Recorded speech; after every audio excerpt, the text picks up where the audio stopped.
Hello friends. आज हम लोग डॉट नेट के कुछ बहुत ही ज़रूरी और फेमस इंटरव्यू क्वेश्चंस के बारे में जानेंगे। तो चलिए शुरू करते हैं पहले क्वेश्चन के साथ। The first question is what are the key differences between dot net core and dot net framework. Okay, so the first one is platform support. Dot net framework runs only on Windows, whereas .dot .NET Core is cross-platform, meaning it runs in Windows as well as Linux and Mac OS. The second point is open source. .dot .NET Framework is closed source, whereas .dot .NET Core is open source, and uh, .dot .NET Core is maintained by Microsoft. The third point is performance. Of course, the .dot .NET Core is the successor, so it should have better performance as compared to .NET Framework. We can see like .NET Core is optimized for high performance and scalability, especially in web applications and microservices. The fourth point is deployment. .NET Framework apps are machine-wide installations, whereas .NET Core supports side-by-side deployments, meaning multiple versions can coexist. Okay, pretty basic question. And here we have .NET evolution. Like first it was .NET Framework, which used to work only on Windows, and then came .NET Core, which was a cross platform, and then beyond .NET 5, like 6, 7, 8, all versions were unified all in one modern. We call it modern .NET. Okay, second question. Explain dependency injection in .NET Core. So this one's a pretty important question. Like बहुत ही ज़्यादा ज़रूरी question है ये. And let's see. Dependency injection is like asking the system to provide the paths you need instead of building them yourself. Makes your code cleaner, flexible, and easier to change or test. Okay, quite a generalized answer we have here. But to explain it in a nutshell, dependency injection is nothing but providing the dependency or the objects or the services that your code needs to run, as because it may not be available in the same code file. So how will you get it using the injection, and how will you get how will that be injected in your code? There are many ways, like we can use constructor injection, which is the most popular and generally used. So for injection, like there are multiple steps we need to take. So first of all, let's go through the code example. So here we have like greeting service. This is the service that we'll need in our code so that our code runs properly. Okay. So greeting service is of type iGreeting service. iGreeting service is an interface. Okay. So this is interface is a way of how do I say it? Providing a promise or a contract for the structure. Okay, so like any service which is implementing it needs to have the same structure. Okay, complete the promise or the contract. And yeah, so as you can see, like this greeting service has a method of greet, which will return blah blah blah. Okay, so let's see the controller. So here we have the controller code file where we are gonna inject this greeting service. So how we are gonna do that? We'll first uh, introduce one private iGreeting service type variable greeting service, and then we'll do some constructor injection. We'll assign it to the greeting service that we created, and then it is good to use, ready to use in your methods in your codes. Like here we have var message greeting service dot greet will provide a name which will send through our request URL. Okay, so including all these codes, we have one more thing which is required when we create a service. So, okay, for after creating a service to be able to inject it in our code where we need it, we'll first have to register it in the .NET container. So how you will register it? Using similar line. Builder dot services dot add scoped I greeting service. Okay. So this is the line which you will mention in your program.cs file uh, to register this greeting service. Okay. So as you can see, you can focus on this add scoped keyword. This add scoped is defining the lifetime of the dependency. So in .NET, we have three dependencies: add singleton, add scoped, add transient. So singleton is like your one instance is valid throughout the entire app. When you generate one instance, that same instance will be used everywhere. Okay. Whereas in this add scope, like the instance that will generate will be valid uh, till that particular HTTP request. Like let's say suppose you requested, there was a GET request, you wanted some information, some data, and then it went to the middlewares and the controllers, and along the way the some greeting service, let's say dependency was generated. So that service will be valid till that particular GET request. It won't be available for you after that request is completed. Okay. So moving on to the third one, which is the transit. In this case, every time you ask for it, you'll get. Whenever you register it, you'll get your instance. Okay. So moving on to the third question, what are different HTTP methods supported in .NET Core Web API? How do you map them to controller actions? Okay. So we have generally get, put, post, delete. Here we have another one, which is patch. Okay, so let's go through it. Get is similar to the read operation. Like it is used to retrieve data. Like you just read the data. You don't modify or delete or do anything. You just read the data. Request for the data and you read it. Then post. Post is similar to the create operation, and which is used to create new resources. And put is similar to the update operation. Like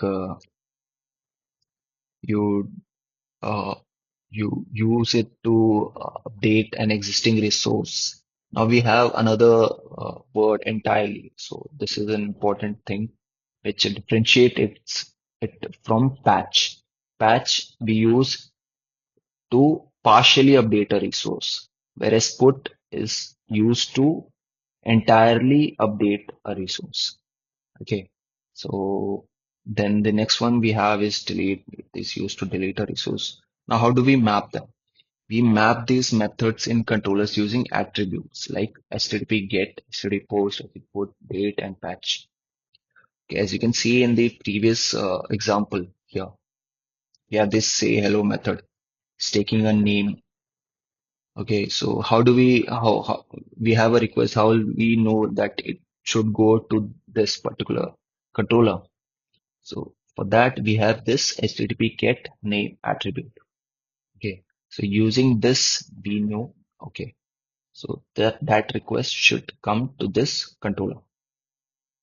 Okay. So the fourth question is, what is middleware in .NET Core? Middleware is like a very important topic. You should research it in more deeply. So like, I'll help you with that here. Middleware in .NET Core is the building blocks for HTTP request pipeline. Okay. Okay. It handles HTTP requests and responses and performs tasks like logging, authentication, authorization, exception handling, routing, response compression, etc. Each middleware can inspect, modify, or short circuit the request. Mhm. So to sum it up, in a nutshell, if I want you to understand is like middlewares are solely responsible for the HTTP requests. They have no other work. They are needed to handle the HTTP requests. Each and every HTTP request you will send, they will go through the middlewares. So you don't have only one middleware, you have multiple middlewares. So like each middleware will have its own logic and its own responsibility.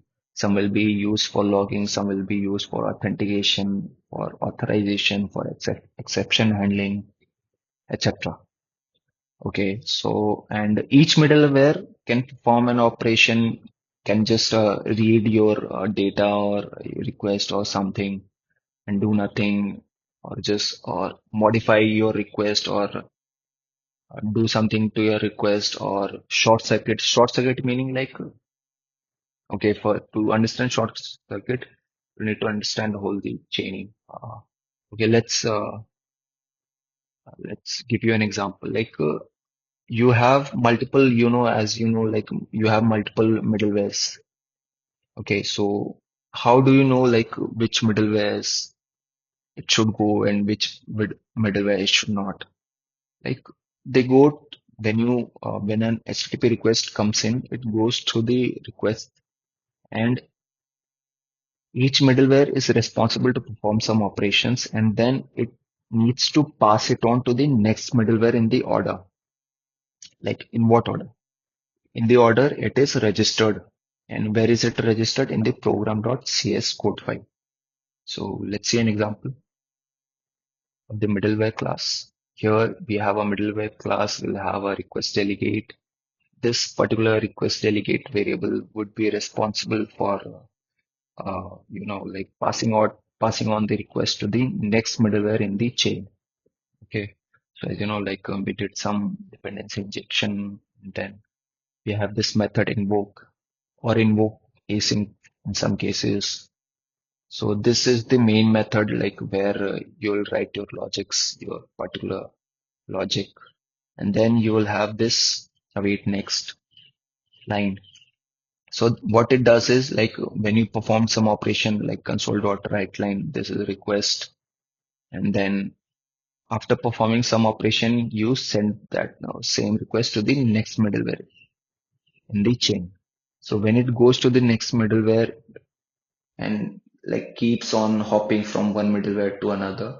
So like at some point it will come to a middleware which won't have this next variable being used. Like that middleware will be the last one in the chain. So that middleware, what is it going to do? It is going to short circuit. It won't let it flow through it to another or somewhere else. No, that will be the endpoint of the request path. And what it will do, it will like just tag it along, backtrack it to the initial middleware. So while returning, it will then execute these lines that are after the await keyword. Okay, so using in this way, it works. So now we have another thing like extension method. Extension method is like a new thing. Like earlier it wasn't there. So nowadays it is getting generated when we create a new middleware template using the templates. So what it does is it's not very important, but it helps you in many ways. So what it does is it's easier to register, and you can use many things.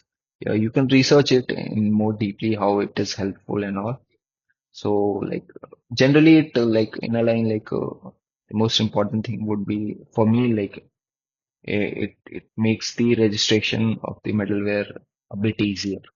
So how will you register using this keyword? Use request logging. This okay. So this keyword from here, you'll use it to register it and this method name and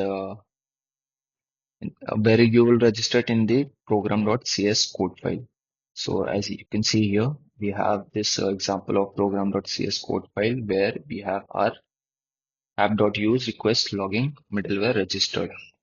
Now, one more thing which is important is you need to focus on the order also. You cannot just randomly put the middleware's registration anywhere. Okay. So they are executed in the order they are registered. So you need to mind it. Like in this case, to give you an example, like use authorization. You cannot put it before the authentication. We don't have authentication here. So you cannot use it before the authentication. Otherwise, it will be a huge error. Okay, so such cases can be there. So you need to mind it and make sure you are registering it in the valid order. Okay. Moving on to the last question. What is the difference between INumerable and iQueryable in .NET? Okay. So INumerable is used to iterate over in-memory collections like arrays, lists you have in your in-memory. So INumerable, you use it to iterate over this so that you have. And why do we use? We can generally iterate over. We have multiple like for loop and all. You have to iterate over it. But then why should we use INumerable? INumerable is like basically easy to use. It will give you like a SQL like query like from this table, from this collection. You can perform some SQL like operations on this. So it's pretty easy to use and generally preferred in .NET. So it will a huge help if you learn it. So what it does is it's link to queries are executed in memory deferred execution. It has like queries are not executed until enumerated using for each or to list, etc. Okay. So coming to iQueryable. iQueryable is part of system.linkyo library. So this is the using statement. It is used for querying the external data sources like databases. Okay, so this is main difference between INumerable and queryable. Like INumerable was for in-memory collections, but iQueryable is for the external databases, external data sources. So, like generally to interact with the external database, we use Entity Framework. So, Entity Framework is a popular ORM, Relational Mapper. So, it has what it does is it takes the tables as objects and its column as properties, and so that you are able to perform operations more easily and effectively. And what it does is like the link to query that we write to perform any operation, it converts that query into SQL query and sends it to the database.